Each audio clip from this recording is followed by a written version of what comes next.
So, I was on the old Instagram earlier today, and you know how they give you like the suggestions of things you might want to follow, and it was the Amazon Prime, and they had an ad for this new show that they're doing. It's a show about the Wu-Tang, sir. I was asking if you want to know if you saw anything about that, your thoughts, if you did. It's very interesting that you brought that up because literally 5 seconds before you came in, I was looking at the cast list for that because I wanted to know who played the old dirty bastard. Because I feel like his son should play the old dirty bastard because he looks and sounds just like him. That makes perfect sense, yes. And he's young, but they did not cast him. Aww. And then they have Dave East playing the Method Man, and he's I don't know. I have to see how he does. I feel like with some of these, like you could have just had the guys play them. Like, you know, I mean, it would be a little bit weird because it's supposed to be when they were younger, but I don't know. And that's what I was wondering because, like, I know you are more, like, knowledgeable about the Wu-Tang. Like, you know, we've had conversations before, like, you know, and I like them and, like, you know, I know they're nothing to fuck with and you best protect your neck when you're around them. Yes, of course. But, you know, I wasn't, like, you know, the whole, like, actual, like, backstory and stuff like that, so... Yes, I have read some Wu-Tang literature. And that's what it is literature. Literature. I gotta say it funny. Literature. Yeah, some Wu-Tang literature. It's, they definitely got a cool backstory. I was thinking about watching that show, but it's on fucking Hulu. Yeah, that's what I'm saying. That's what it was, not Amazon, Hulu. Does Amazon own Hulu?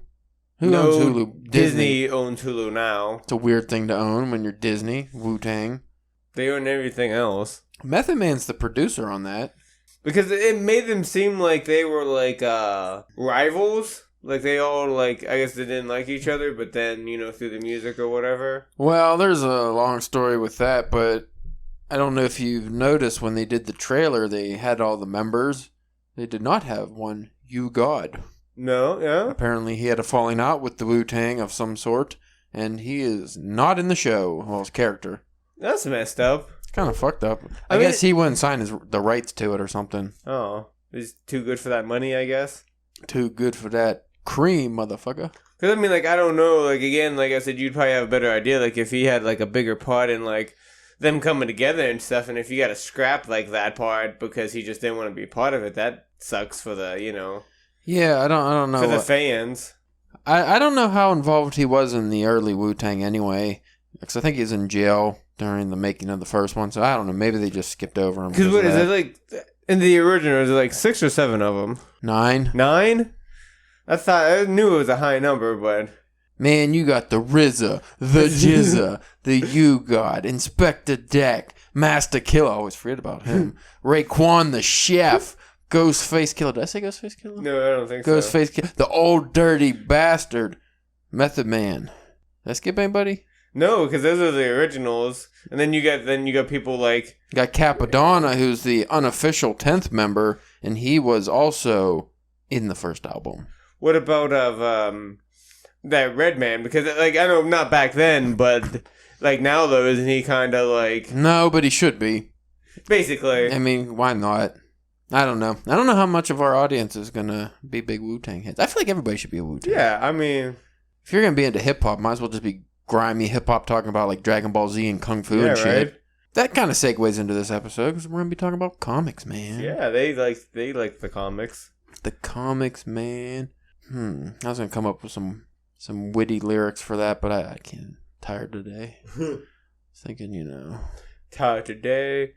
Tired yesterday. Gonna be tired tomorrow. I'm tired every day of my life.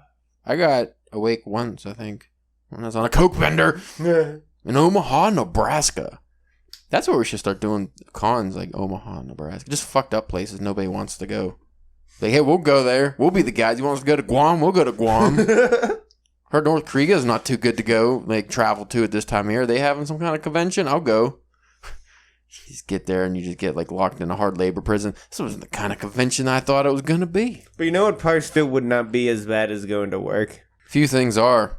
I almost just quit the day. Not before I got to work. Like, I was just laying in bed and I just... The idea of getting up out of my comfortable bed, which isn't even that comfortable, actually. My back was hurting. I kind of wanted to get out of bed, but I was like, no, I'd rather lay here than do what I'm about to do. Lay here in pain. Yeah. It's a damn shame, man. Yeah, nowadays it just makes you like want to just be the guy that lives underneath the bridge. You really like this. This is the third episode you talk about living under the bridge. Because it's gonna happen soon. But where is there a bridge around here that is quality living? I think when you're living under the bridge, I don't think the quality. Does it have to be a bridge? What else are you gonna live under? You can live in the sewer. I don't want to live in the sewer. Not like the sewer, but Pennywise is gonna get me. No, like one of those storm drains, like those giant tunnels that they get wet sometimes. I mean, I guess you could live on it. Who's stopping you from living under the bridge besides like the cops? And depends. Like around here, nobody would probably care. But if you go to Pittsburgh, they'd probably like bust you. Yeah. Like there's people that live up under like the high bridge over the river. I'd want to live there. Wind whipping you off, like, oh god. It'd be interesting at least. Get some cool stories out of it.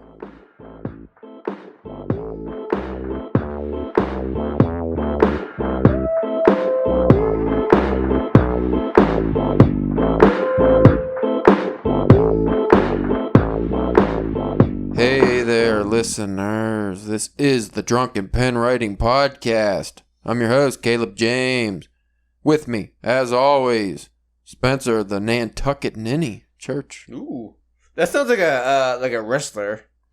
Nantucket Ninny. It sounds like one of those old homophobic heel wrestlers. Well, he's not the homophobe. The other wrestlers that go against him because he's a ninny. Yeah, and he's dainty, and they make fun of him. Almost like an old-timey Goldust, but not as creepy.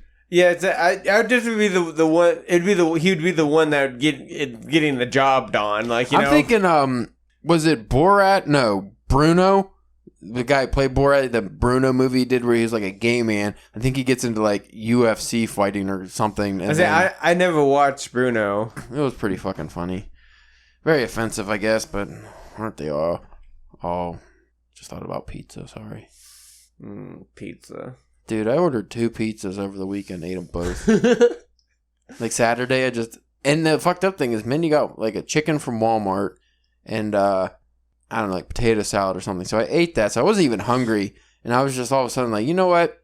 I'm just going to fucking go on a bender here. So I drank 5 beers. Yeah, I just drank 5 beers. And remember, this is after the comic book club where I drank all that tequila the day before, which I felt like dog shit. And a couple beers. I poured way too much in a Slurpee. It was disgusting. But anyway, yeah, and some beers.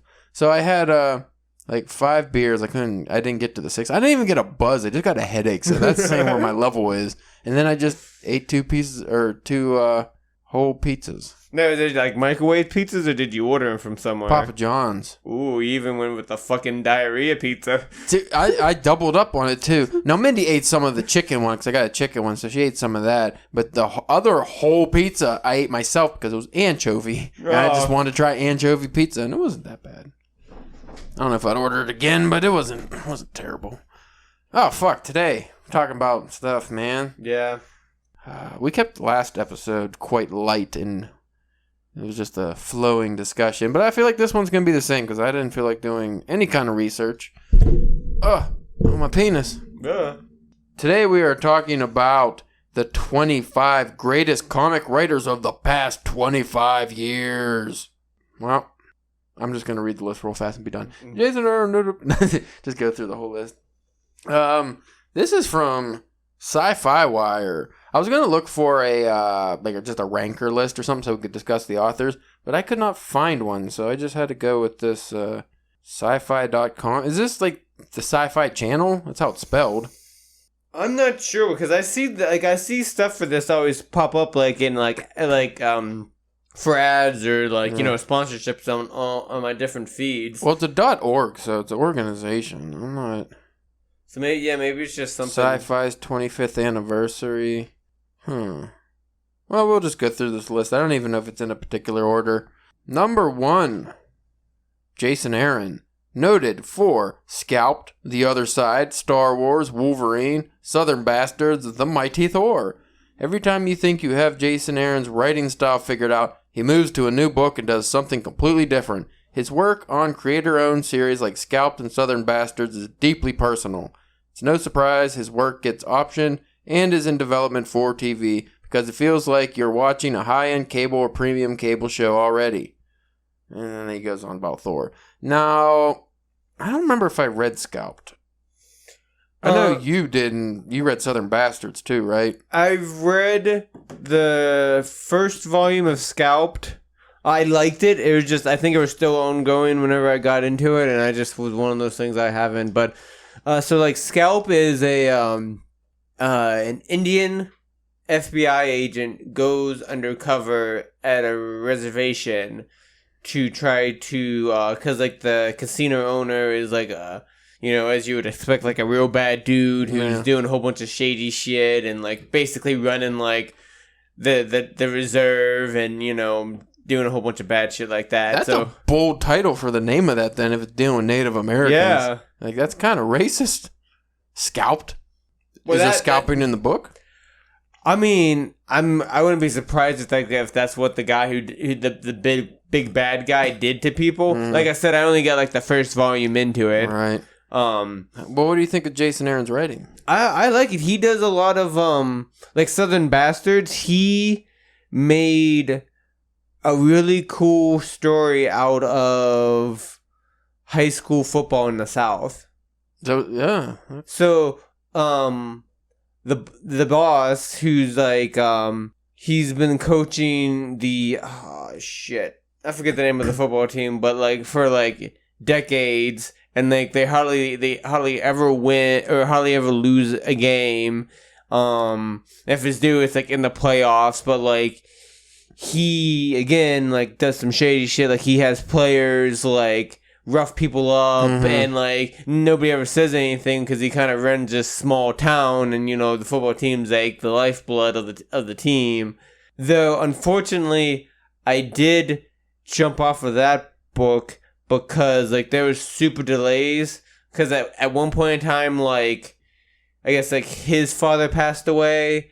And then within a short amount of time, like the main editor's father passed away. Yeah. So, and then like that Thor, they mentioned Thor. Like I haven't read any of that because like that's just this huge thing that's just now been ending through like 3 or 4 years of like books. So I was thinking maybe when it comes down to like a big collection thing, maybe checking it out. Right.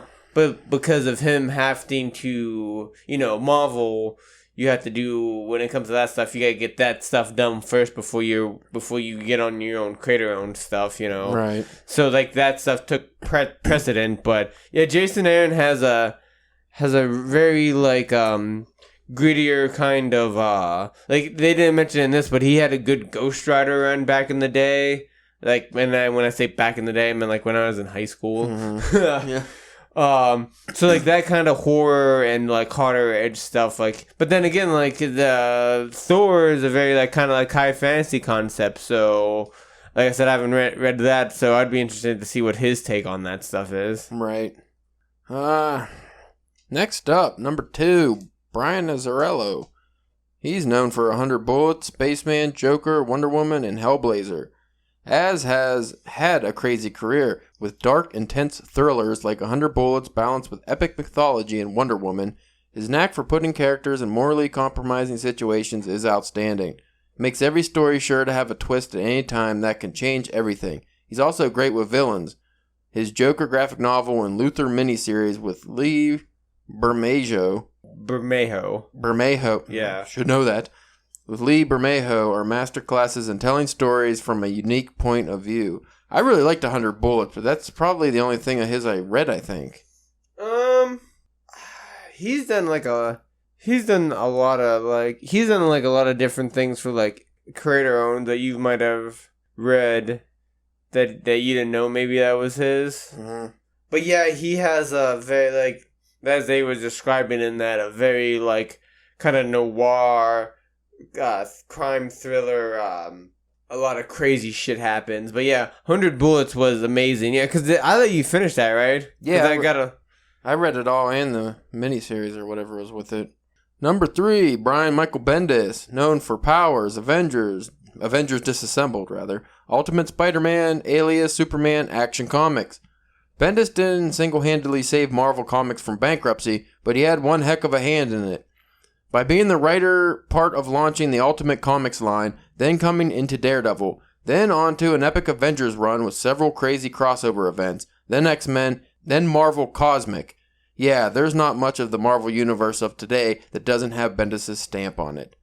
So you're a big Michael Bendis fan, aren't you? I've read a lot of his stuff. I can be very hit or miss. Like, again, that'll happen when somebody puts out enough work. So and varied work rather.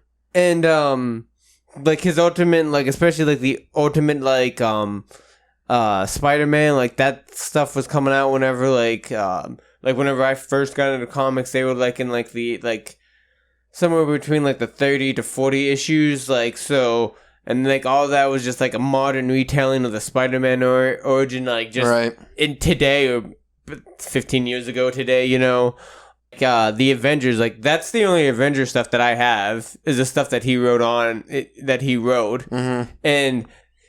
that was mainly because I was never a big Avengers fan, but like he put Spider-Man and Wolverine on the Avengers. Like that's the first time like that ever was like really a thing. So I was like, yeah, this is awesome, man. But like he people give him a lot of shit because like he'll have like a couple pages of just like his character sitting around a table having a conversation. So with that could be a little annoying depending on the book, but like he did like Jessica Jones. If anybody was a fan of that series, that Netflix series, they pulled heavily from his work on that. He single-handedly he didn't create that character, but he like made her popular. Yeah, he fucking made Luke Cage popular. Like, yeah, he wasn't a very popular character for a long time. Next up, number 4, Ed Brubaker. He's known for Criminal, The Fade Out, Captain America, Gotham Central, Sleeper, and Catwoman. He brought Bucky Barnes back and made everyone love it. He helped reinvent the Gotham City PD and made it a much more diverse environment. At arguably the top of his game, he dropped out of Marvel and DC altogether and went to Image to write killer crime stories. Whether you're looking for noir thriller or superhero stunner, you're set with Brubaker. I don't think I ever read any of his work. Probably not, but what they leave out of here too is like I'm pretty sure he went and he wrote on the first season of Westworld, which is pretty crazy. Like that's crazy. I know like you need less things to watch, but I know, I hear all about it. But yeah, I think you would like a lot of his stuff because just like just the subject matter that it deals with and stuff, and the Captain America run, I mean, that's like a big chunk of what not Civil War, but Winter Soldier and all that like Marvel came stuff. From. Yeah, it came from was a lot of his work, and like he's done work on like the X-Men, and he's one of those guys that been around. Daredevil too. He's they mentioned Bendis did Daredevil. He did it for a long time. And that too took over after he got off. So right. Number 5, Kurt Busiek. He's known for Astro City, Marvels, Autumn Lands, and Avengers. And I know I haven't read his work. No, wait, no, you have. He did Marvels. I remember that we read it for book club. Did I like it? I don't remember. It was one of the not Kingdom Come that was painted by Alex Ross, but the other one. It sounds familiar, but I don't remember. It was kind of like a newsman in like the 60s or like. Oh 40, yeah, I really like that where he goes through the whole period. Like starting with like Namor and then. Yeah, I actually did really like that. Yeah, he's very good on that kind of stuff. He also did like he wrote the Justice League and Avengers crossover years ago whenever Marvel and DC was still cool, kind of cool to each other. I haven't read a whole bunch of his stuff. I think he was just like a little bit more before my time. When I think he was a bigger like 80s to 90s. Like obviously he still does stuff now and is popular, but I think like that's whenever his like because I think he had a good like Superman run too. I think. Yeah.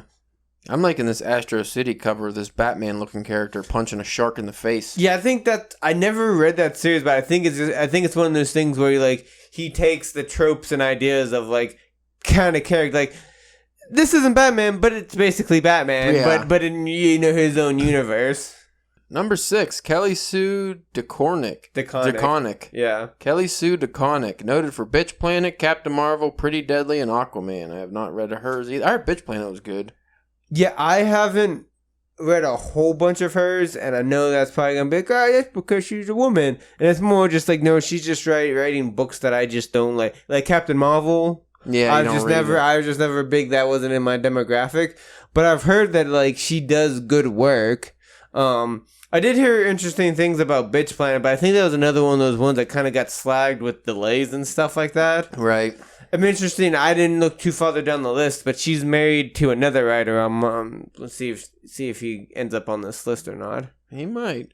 Number 7, Warren Ellis. He's known for Planetary, Next Wave, Transmetropolitan, and Hellblazer. I really, really want to read Transmetropolitan. Yeah, it's supposed to be crazy. There's a few times I almost just dropped like the $140 to get the giant omnibus version of it. It's just there's so much. Omnibuses are hard to read though. Like an omnibus, you just buying that just to have it look nice on the shelf. Like if you're gonna read that, you're gonna have to do that like in smaller trays. Well, the one I saw was like the size of this kitchen table. Yeah, like it was fucking huge. I don't think you could read that if you wanted. Number 8, Garth Ennis. Ennis the Penis. Garth Ennis. He is noted for Preacher, Hitman, The Boys, and Punisher. I have not checked out The Boys yet. I obviously really, really enjoy Preacher. I haven't read Hitman either.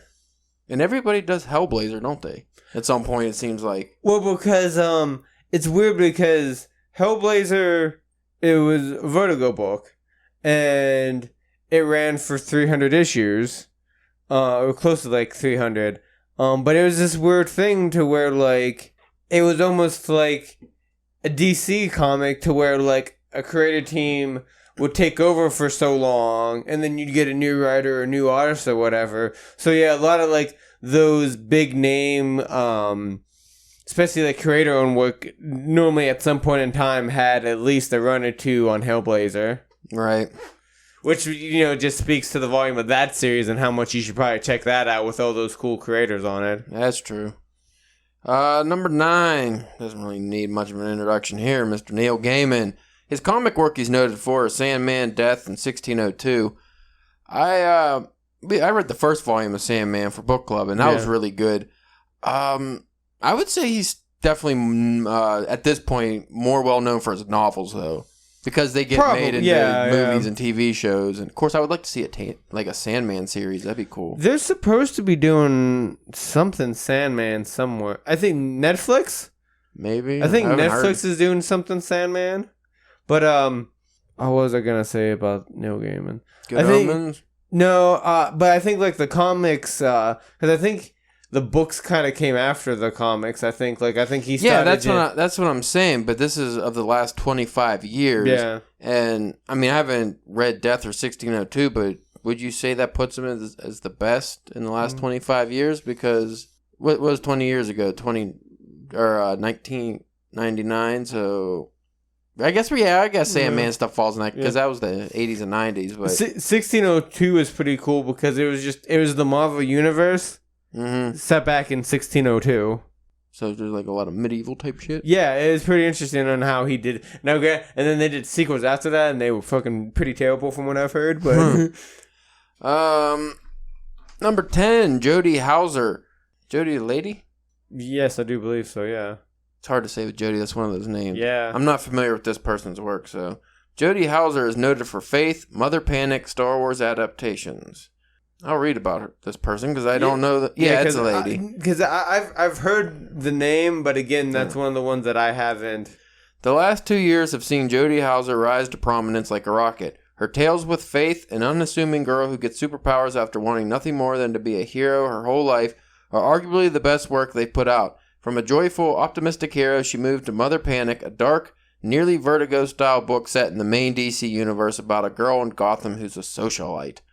Yeah, I've not heard any of those books either. Is Faith the... Is that Faith? Yeah, from Valiant. So yeah, I think the person who did that, and I don't know why they wouldn't put it in the credits, is the Harbinger. Yeah. Yeah, so, I mean...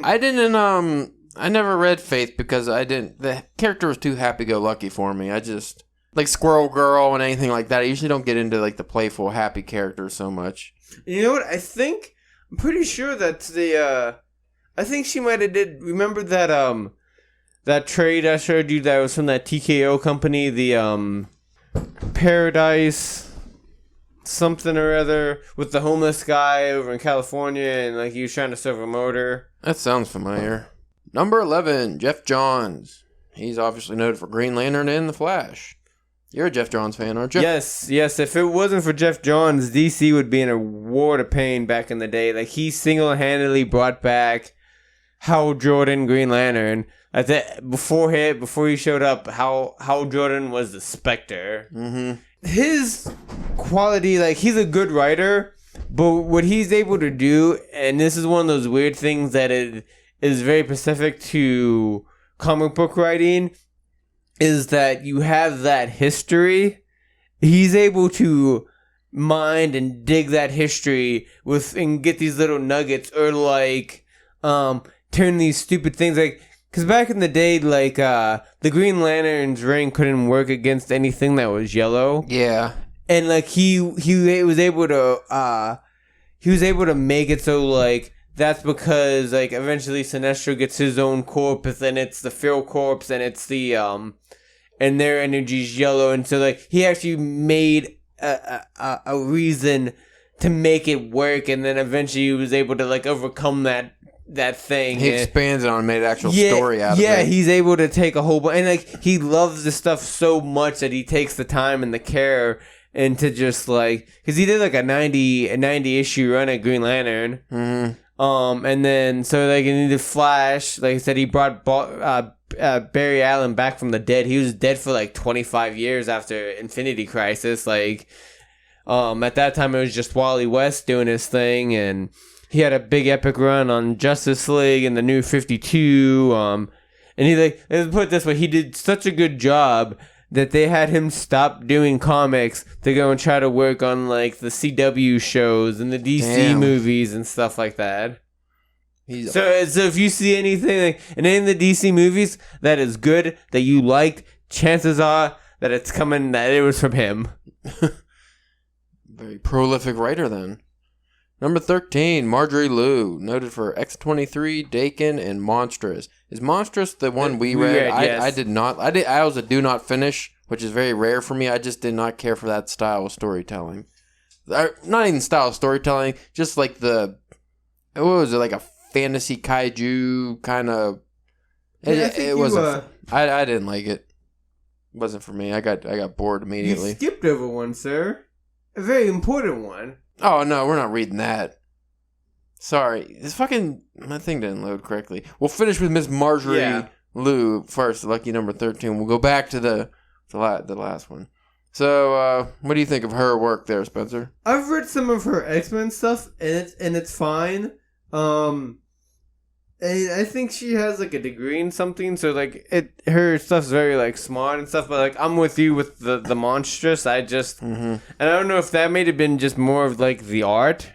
Like, the art was nice looking in that book, but they was, like, so busy, and, like, things just looked weird. I didn't. Like, the idea and the concepts of stuff was kind of cool, but, like, I just was like, I don't know what's going on in this book. Right.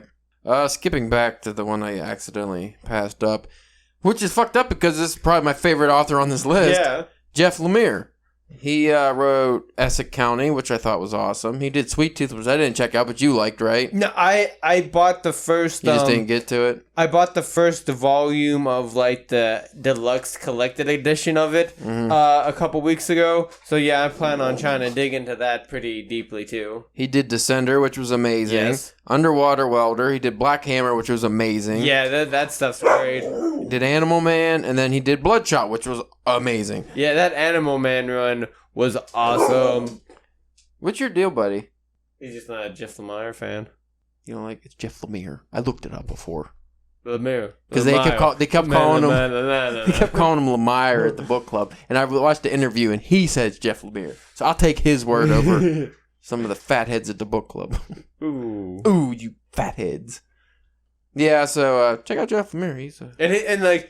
He's done, like, that little list of things that that's nothing compared to the work that he's done. He's done stuff for just about, like, every publisher that I can think of. He's at least done a story for. Right. He's very, as you said earlier, for Jeff Johns, prolific writer. Like, he's written so much in such a short amount of time. Yeah, I know.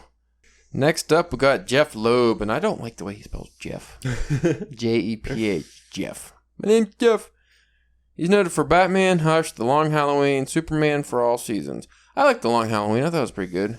Yeah, and then classic Batman story. Classic Batman story set in early, like first year or so of his Cape Crusadering.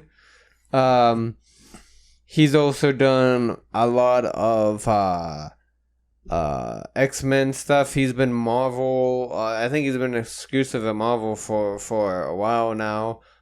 He hasn't done too much in the actual writing department, like of the comics. He's been like a TV exec. Like he had a hand in like a lot of those like Agents of S.H.I.E.L.D. and I think even like the Netflix shows for a big deal because before like this comic stuff that he wrote, he was on like the movie sides of things. He was like one of the first people to come from like Hollywood and do everything. Like right. I guess he wrote or produced Teen Wolf, I think, something like that.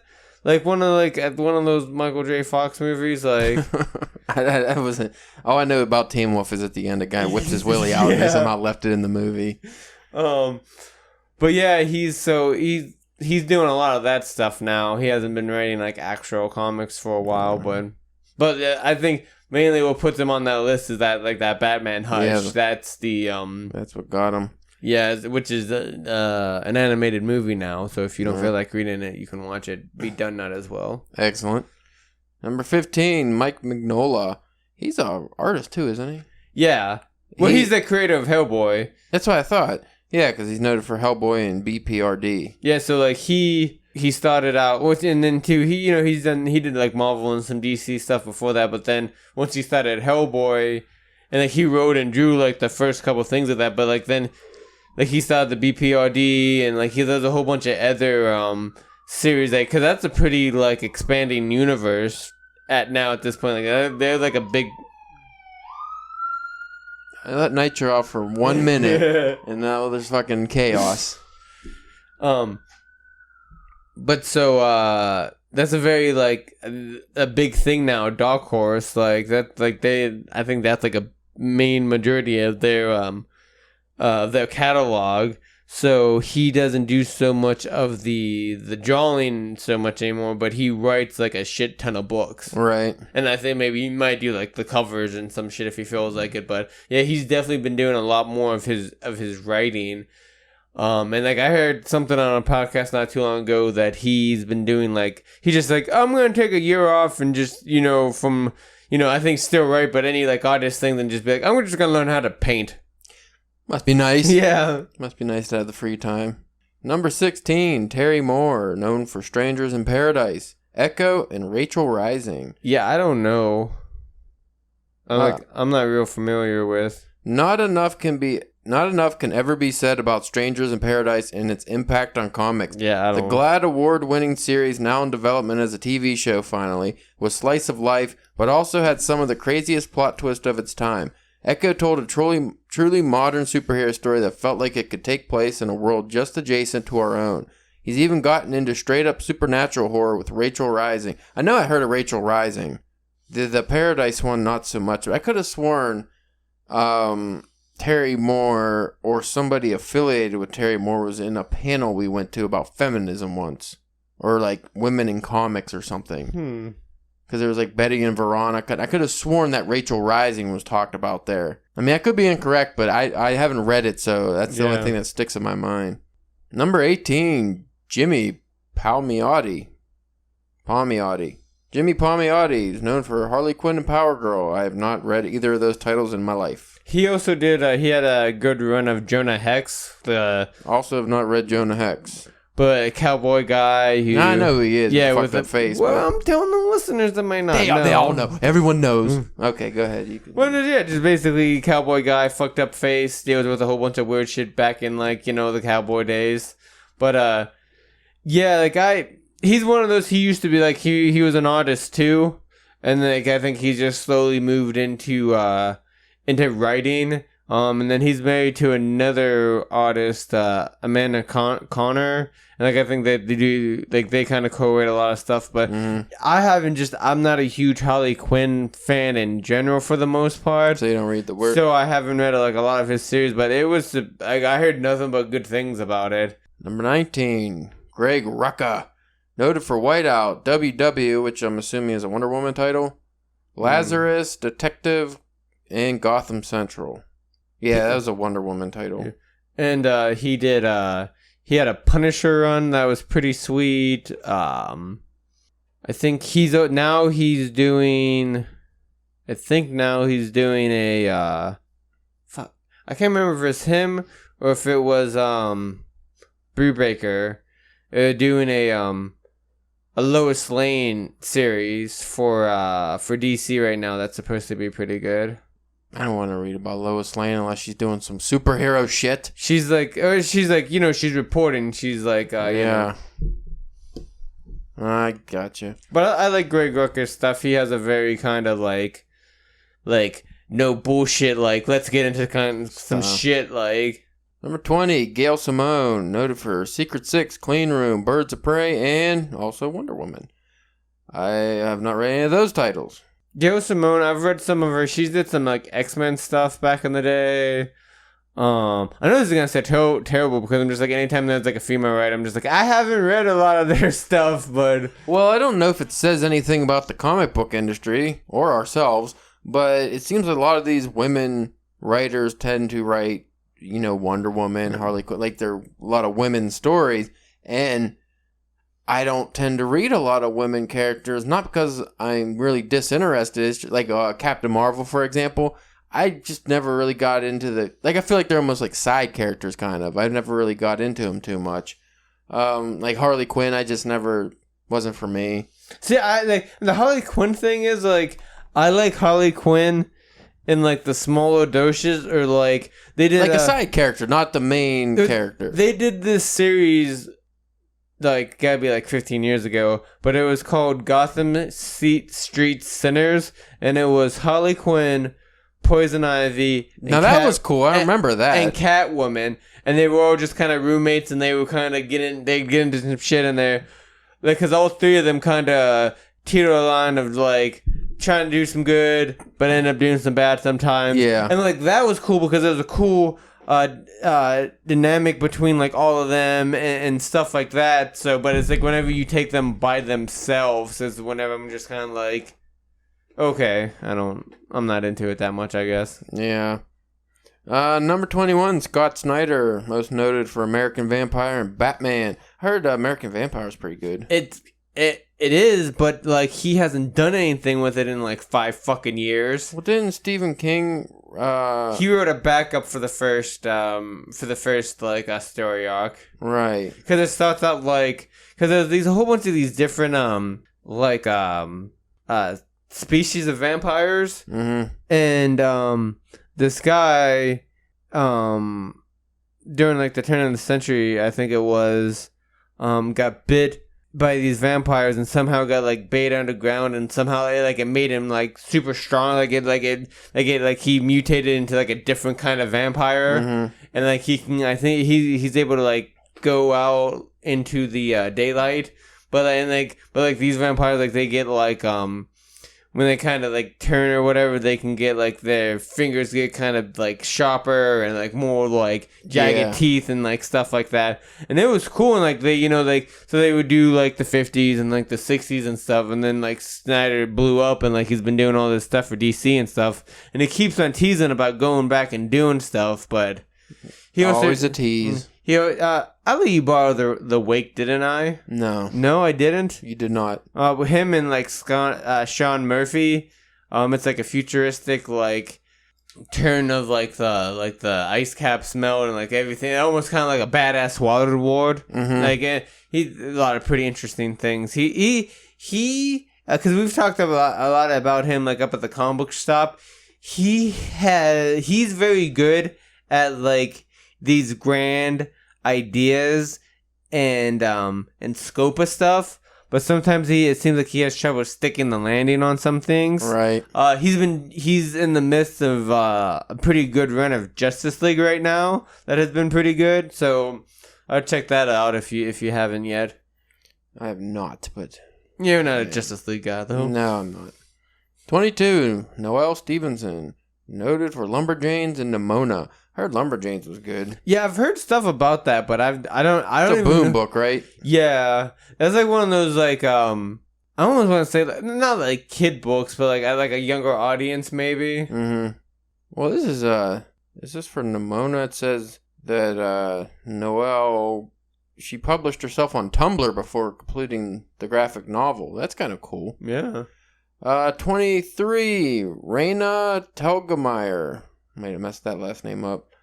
Noted for her Smile, Sisters, and Ghost. I have not heard of her or any of her work.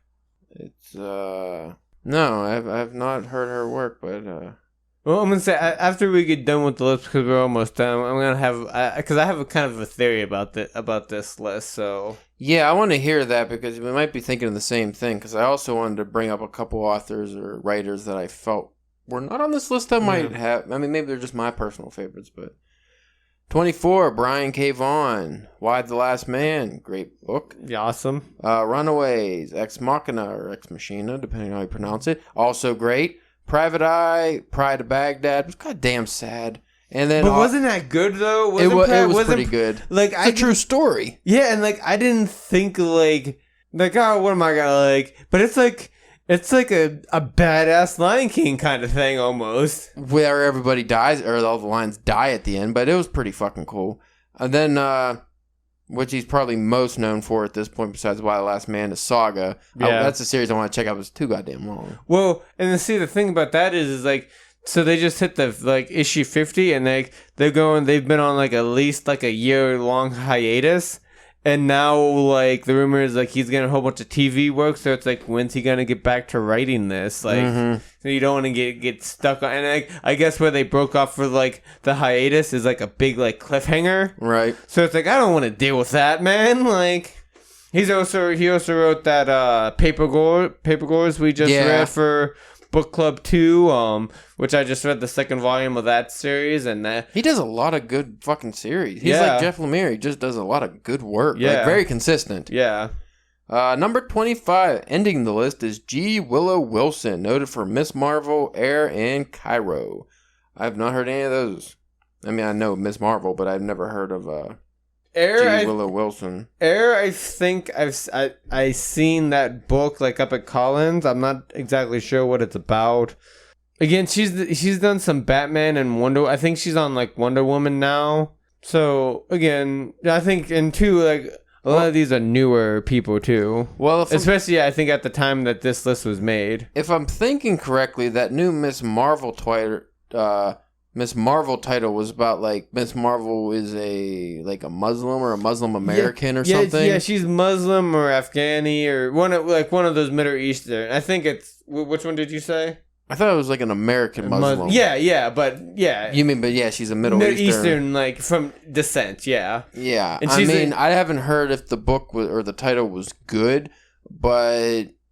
I mean, apparently it was pretty popular because a lot of people were talking about it. Again, maybe it's just, And I think, again, like, I think that's one of those good books that was like, hey, if you have, like, a little girl, like 6 or 7 or whatever, it'd have been good to, like, hey, read this, check this out. It'd be something you'd be into. Well, it seems like a lot of these, which I can say the same about my taste in, regular fiction. A lot of these authors that I don't know or haven't checked out the work just tend to be newer too. Yeah. Which also might fall into the female writer category, is because it seems like in comic books, female writers have become way more prominent now than they were. Yeah. I can't really name any female writers from like the 70s or 80s that were real popular. So I think that's also has something to do with it. And I just tend not to read modern titles too much. Like anymore, I don't read your Thors and your Spider-Man.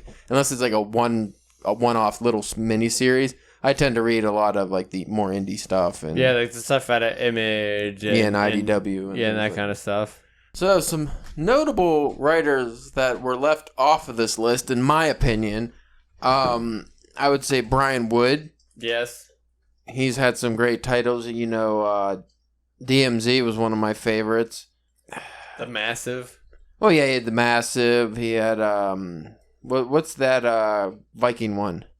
Oh, Northlanders and then Black Road. And then he also did Rebels, which was excellent. Yeah. And then I would say Alan Moore and Frank Miller. It said 25 years. I mean, Alan Moore's done comics, after the 80s, right? Yeah, but like not anything of like note, I think. Well, what about when was Sin City? When did that come out? I mean, Sin City might fall in. Like Sin City and 300 might have fallen into that purview. I feel like, that had to be at least more modern. At least Frank Miller, I think, should have made the list. And then there was no Todd McFarlane. I feel like in the last 25 years, I mean, you're talking about 90s writers. Yeah. Or do you just consider him more of an artist, maybe? I think he's just more of an artist, and then, like he's been writing Spawn now, but I think that's just because he can't get anybody to do it. Or that, like, whenever somebody does it, he's like, no, I want it like this, and the guy's like, well, no, if you to write an actual good story, you should do this. Yeah. No! So... But... I like a lot. This article seemed to go off of like one of the big things was the cultural importance to comics these writers had, and Todd McFarlane. Granted, he was mostly known as an artist, but he created like Image pretty much. I don't know. What was your theory on how this article came up? I think because in the heading beforehand, I'm pretty sure it said it was from like 2017. Yeah, it was 25 to the last 25. So. That article's almost like 3 years old, so I think a lot of like that list would be pretty different, I think. If you added the extra 3 years. Yeah, and even like some of those people would have like the J. Willow Wilson and then the Sully Suit Deconics like that, they would have even better more stuff because it's not like they haven't been doing anything since that time. They've been doing a lot of work and stuff. And then, too, like you were saying, I think it's not necessarily on the merit of the writing or the story. I think it's maybe more of a popularity. Yeah. And then I wasn't sure, like, is number 1 supposed to be at the top of the list? Or was number 25 supposed... Or is it just like, hey, these are just 25 people? Yeah, I think it's... I didn't read the initial chunk there. I just skimmed it. And I think it just said that was unranked. Is there anybody on that list you feel was left off, maybe? Could we bring up Jeff Johns, and there was a guy who helped break a lot of, the Green Lantern Corps, which was a different book going on, but,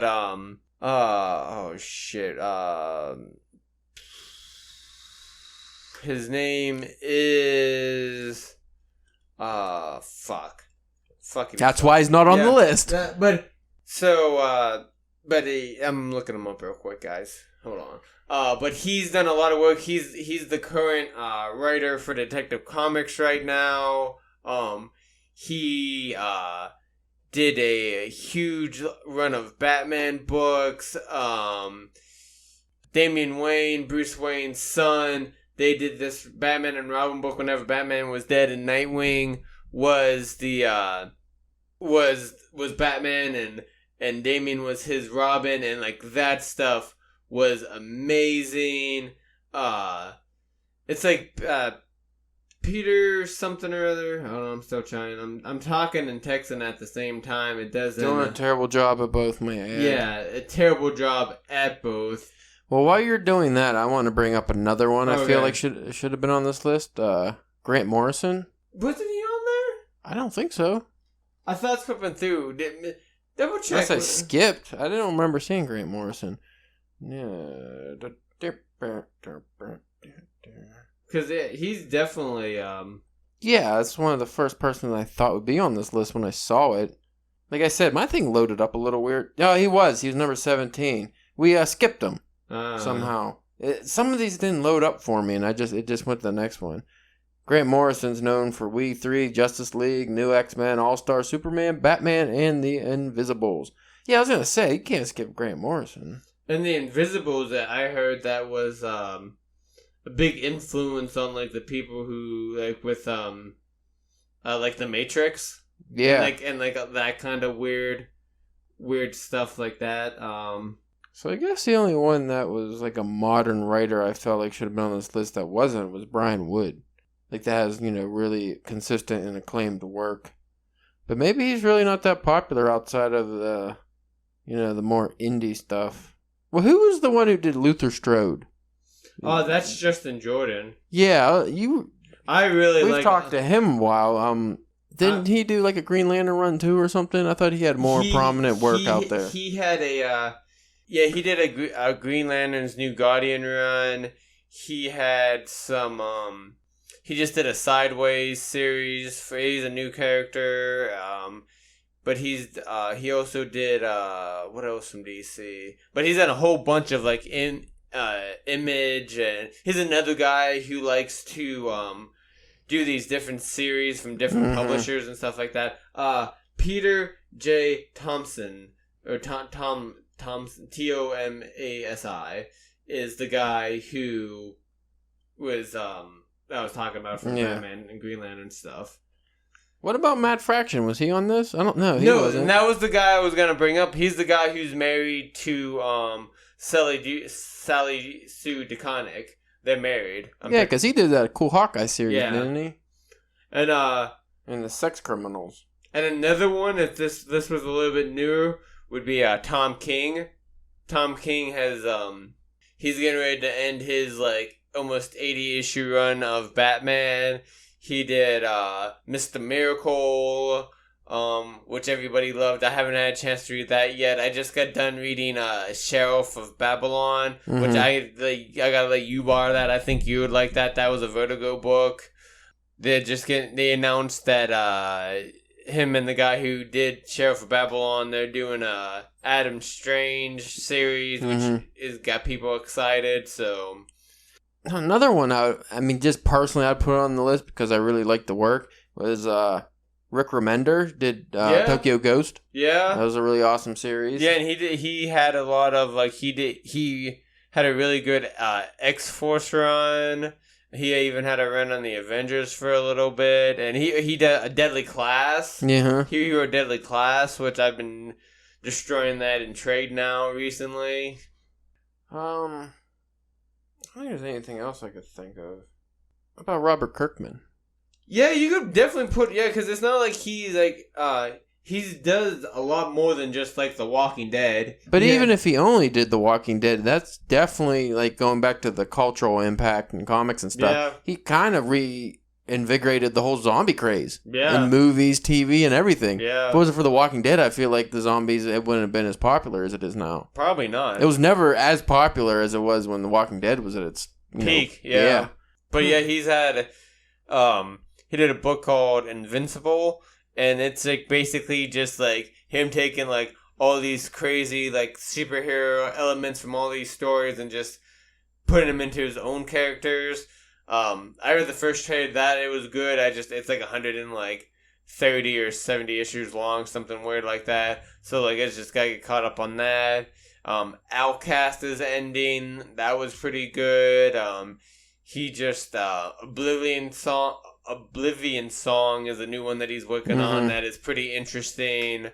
So yeah, he definitely is a very high kind of, not high concept, but he definitely doesn't just be like, because you think, maybe like zombie things, like the next thing he would try to do is like a vampire story or something like that. Like no, he's not afraid to go and do some crazy shit. I always wanted to check out like one of his first books was Battle Pope. And I forget the main idea around it, but it was like some crazy shit with like a pope has to do some weird shit, I think. So like that was something that I always wanted to check out. Sounds quite interesting. Yeah, well that's the list. I mean, other than those few exceptions, I think it was pretty solid. Yeah, I'm sure as soon as we turn this off, I'm going to be like, and there was this guy and that person. Yeah. Yeah, there's just too many fucking titles to keep up with. Oh, anyway. Oh, Robert Venditti. We're not going anymore. Robert Venditti. You like Robert Venditti. You like Venditti. He's done a lot of Valiant stuff. You don't know if I like Venditti. You like Venditti. You know who I don't like? Who did that that shitty what's that? God damn, it's Valiant, the spooky character guy. Oh, Shadow Man? Yeah, who did the shitty Shadow Man arc? So the fucking punk rock shitty Shadow. Who did that one? Well, so that started out with Justin Jordan. Yes, I like that. Yeah, so he did like the first train and a half, and then after that was Penis McBooger Face, right? No, it was I forget his name, but he actually's done like good work. I think like it's just like something with that series did not click. That's when I fell off with it. It got ridiculous. I've read the first 2 volumes of the new Shadow Man, and that's pretty good. It's pretty good. I couldn't tell you who the writer on is off the top of my head, but it's been a pretty good read. Oh, who did the No, we're not gonna go into anymore. Wait, you gonna say Ninjak? No, not Ninjak. We got in this episode. We're in an hour. If you folks just want to say hi, you can hit us up on drunkpenwriting.com. You can head on over to Twitter. Hit us up at drunkpenwriting. Go to Facebook at drunkenpenwriting. And sure there's something else I'm forgetting. Doing our giveaway still, so I'll probably make another official post next week just to have it and maybe pin that to the top of our social media platforms. And you folks have a wonderful evening. This has been Comic Talk with DPW. Bye. See ya.